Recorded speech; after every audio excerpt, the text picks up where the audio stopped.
Alright, hi everybody. Let's take a look at just a few more examples that we didn't get to on Monday. We want to take all the work that we did involving square roots and expand those ideas. So let's work with cube roots here for a minute. So you've probably worked with a cube root before at some point. A cube root works on the same idea as a square root. We're looking for a number that we would multiply by itself 3 times to get the radicand, or the thing inside. So the cube root of 8, for example, is 2. Why? Well, because 2 to the third power would give you 8.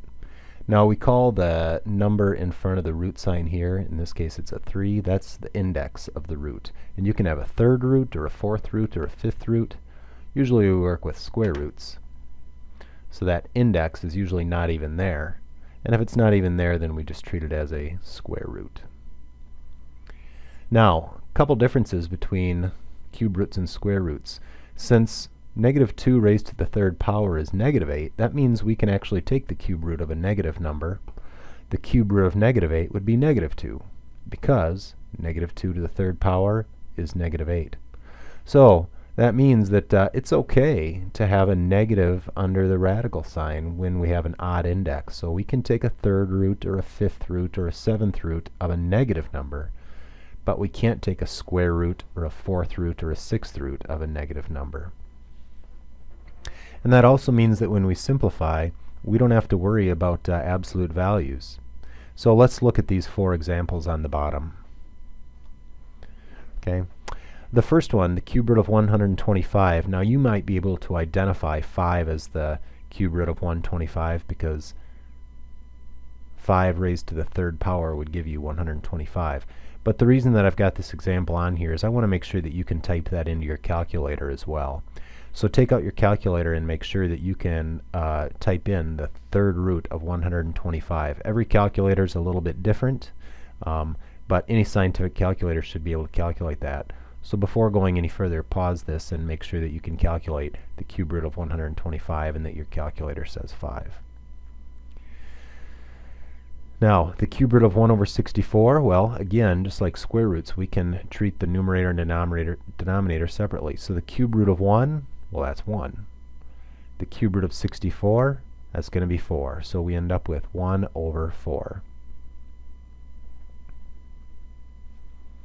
Now, the cube root of negative 27, x to the third. The cube root of negative 27, well, the cube root of negative 27 is going to be negative 3. Here again, we can take a cube root of a negative radicand. That's okay. We get negative 3. And the cube root of x to the third is simply x. No absolute value signs necessary because x could have been negative, and if we cube it, it's still going to be negative. So taking a cube root or an odd root preserves our sign. And the cube root of negative 8, a to the third, b to the sixth, well, the cube root of negative 8, that's negative 2. The cube root of a to the third is a. And the cube root of b to the sixth is b squared. Now, just as we looked at the base function square root of x, let's look at what the base function cube root of x looks like. We can pick x values, but the best x values to pick are ones that we can easily evaluate the cube root of. So we can evaluate the cube root of 0, that's of course 0, and that gives us a point on our graph right through the origin. All the base functions go through the origin. And then we've got 1, 1. The cube root of 1 is 1, so 1, 1 is going to be another point on our graph. Now the next cube root that we can easily evaluate is the cube root of 8. So we'll let x be 8, and the cube root of 8 is 2. So 8, 2 is a point on our graph.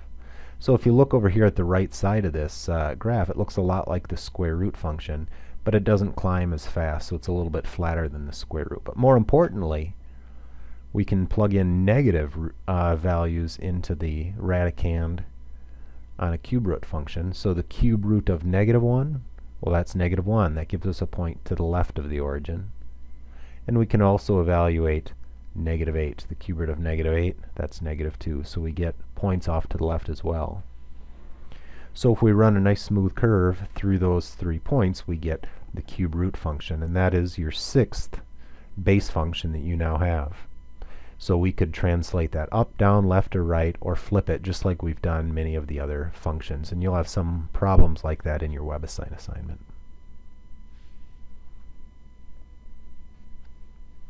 Okay, we can generalize those ideas into any kind of a root. So we can say that in general, the nth root of a number is the number that we'd raise.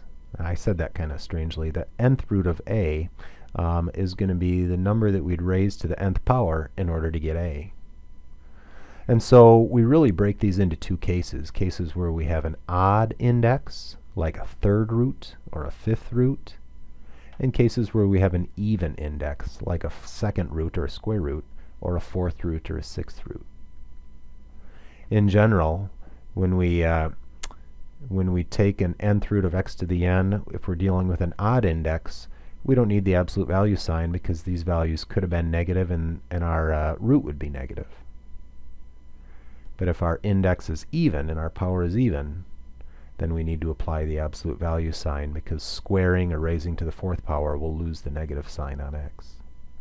So here's some examples. The fourth root of 625, here again, you should know how to do that on your calculator, and that's a pretty hard one to spot otherwise, but the fourth root of 625 is 5. The fourth root of 81x to the fourth, well, the fourth root of 81 is 3. The fourth root of x to the fourth, well, that's going to be x, but here's a case where we need those absolute value signs because x may have been negative, and if it gets raised to the fourth power, it's going to become positive, and the principal root would be positive. So 3 times the absolute value of x is what we'd get when we would simplify that. And finally, the cube root of 64x to the sixth. Cube root of 64, that's 4. Cube root of x to the sixth, well, that's x squared. No need for the absolute value signs there. That's an odd index. And a few more here.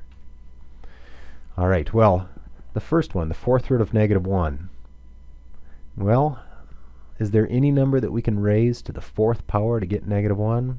No, there's not. That's an imaginary number. We're going to work more with imaginary numbers in, well, at the end of next week. Our second one, the fifth root of negative 32. What could we raise to the fifth power to get a negative 32? You can try typing that in your calculator or just thinking about what number that would need to be. But in either case, you should conclude that that is negative 2. The sixth root of 1 over 64. That's going to be the sixth root of 1 over the sixth root of 64, which is 2. So the sixth root of 1 over 64 is 1/2. The seventh root of w to the 28th would be w to the 4th, but it's going to have to be the negative root because of the negative sign in front.